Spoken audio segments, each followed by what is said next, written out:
Hello दोस्तों, welcome to study with Anand classes. आज हम बीटीसी फर्स्ट सेमेस्टर बाल विकास के महत्वपूर्ण प्रश्नों को लेकर आए हैं, जिसमें पहला क्वेश्चन दिया है सामाजिक अधिगम सिद्धांत किसने दिया। पहला विकल्प इसमें दिया है बेंडूरा, दूसरा विकल्प है चॉम्स्की, तीसरा विकल्प है फ्रावेल, चौथा विकल्प है नन। तो सामाजिक अधिगम सिद्धांत बेंडूरा ने दिया, पहला विकल्प सही होगा। अगला क्वेश्चन है भाषा विकास का सिद्धांत किसने दिया।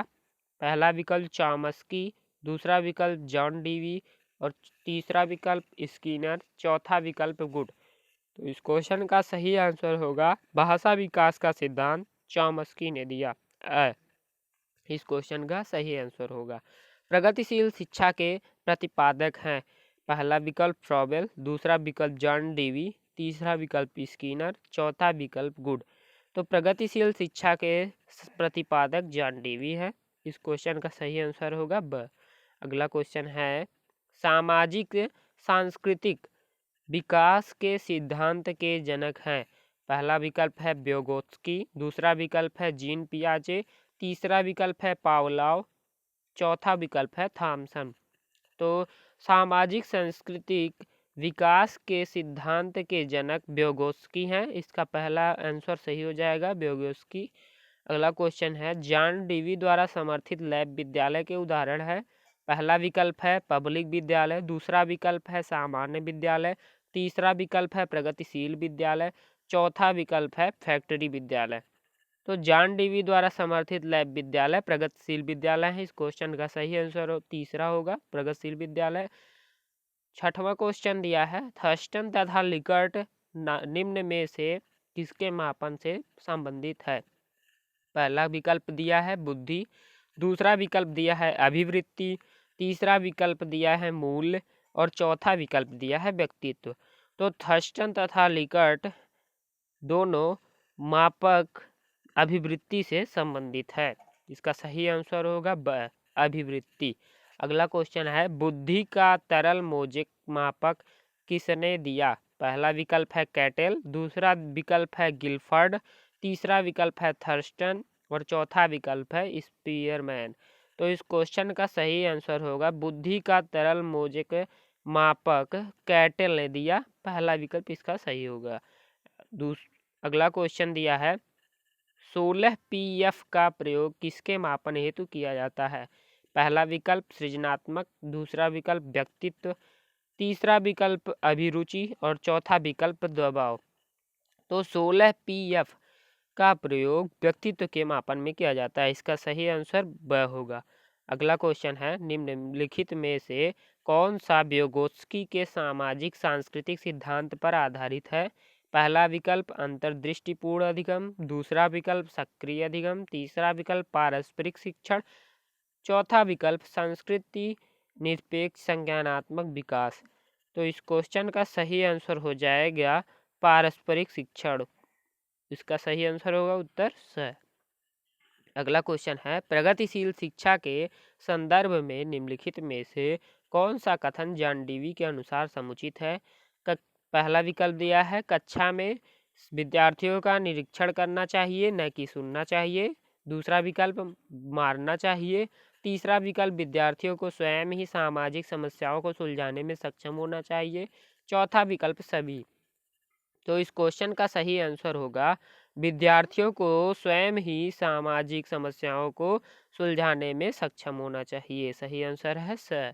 अगला क्वेश्चन है निम्नलिखित में से मानसिक विकार के लक्षणों को नहीं दिखाता। पहला विकल्प है भग्नाशा, दूसरा विकल्प है तनाव, तीसरा विकल्प है संबंध और चौथा विकल्प है चिंता। तो मानसिक विकारों के लक्षण को संबंध नहीं दर्शाता, इसका सही आंसर होगा स। अगला क्वेश्चन है शारीरिक गतिक बुद्धि रखने वाले बच्चों की अंतिम अवस्था निम्न में से कौन सी हो सकती है। पहला विकल्प शल्य चिकित्सा, दूसरा विकल्प कवि, तीसरा विकल्प वाचक, चौथा विकल्प राजनीतिक नेता। तो इसका सही आंसर हो जाएगा शल्य चिकित्सा शारीरिक गतिक बुद्धि रखने वाले बच्चों की अंतिम अवस्था हो सकती है। इसका सही आंसर होगा अगला क्वेश्चन दिया है, श्रवण बाधित बच्चों को पढ़ाने के लिए प्रयुक्त की जाती है। पहला विकल्प ब्रेल लिपि, दूसरा विकल्प सांकेतिक भाषा, तीसरा विकल्प यंत्र और चौथा विकल्प सभी। तो श्रवण बाधित बच्चों को पढ़ाने के लिए सांकेतिक भाषा प्रयोग की जाती है। इस क्वेश्चन का सही आंसर होगा ब। अगला क्वेश्चन दिया है, सृजनात्मकता की मुख्य रूप से संबंधित है। पहला विकल्प मॉडलिंग, दूसरा विकल्प अनुकरण, तीसरा विकल्प अभिसारी चिंतन और चौथा विकल्प अपसारी चिंतन। तो सृजनात्मकता मुख्य रूप से अपसारी चिंतन से संबंधित है। इस क्वेश्चन का सही आंसर होगा द। अगला क्वेश्चन दिया है, राष्ट्रीय पाठ्यचर्या की रूपरेखा 2005 दस्तावेज की भाषा के लिए निहित है। पहला विकल्प एक भाषा, दूसरा विकल्प द्विभाषा, तीसरा विकल्प तीन भाषा और चौथा विकल्प बहुभाषा। तो इस क्वेश्चन का सही आंसर होगा तीन भाषा। राष्ट्रीय पाठ्यचर्या की रूपरेखा 2005 दस्तावेज की भाषा के लिए निहित भाषा की संख्या तीन भाषा है। इसका सही आंसर होगा स।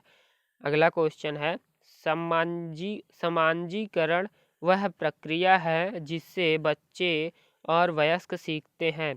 पहला विकल्प परिवार से, दूसरा विकल्प विद्यालय से, तीसरा विकल्प साथियों से और चौथा विकल्प सभी से। तो इस क्वेश्चन का सही आंसर हो जाएगा सभी से। परिवार से, विद्यालय से, साथियों से, ये सभी से सामाजिकरण प्रक्रिया सीखते हैं बच्चे और वयस्क। अगला क्वेश्चन है, बुद्धि लब्धि मापन के जन्मदाता हैं। पहला विकल्प है स्टर्न, दूसरा विकल्प है बिने, तीसरा विकल्प है टरमैन और चौथा विकल्प है कोई नहीं। तो बुद्धि लब्धि मापन के जन्मदाता टरमैन। इस क्वेश्चन का सही आंसर होगा स। अगला क्वेश्चन है, जड़ बुद्धि वाले बालक की बुद्धि लब्धि कितनी होती है। पहला विकल्प 11 से 120, दूसरा विकल्प 81 से 110, तीसरा विकल्प 71 से 80 और चौथा विकल्प 71 से कम। तो जड़ बुद्धि वाले बालकों की बुद्धि लब्धि 71 से कम होती है। इस क्वेश्चन का सही आंसर होगा द। अगला क्वेश्चन दिया है, यदि एक बच्चे की मानसिक आयु 5 वर्ष तथा वास्तविक आयु 4 वर्ष है तो उसके बच्चे की बुद्धि लब्धि होती है।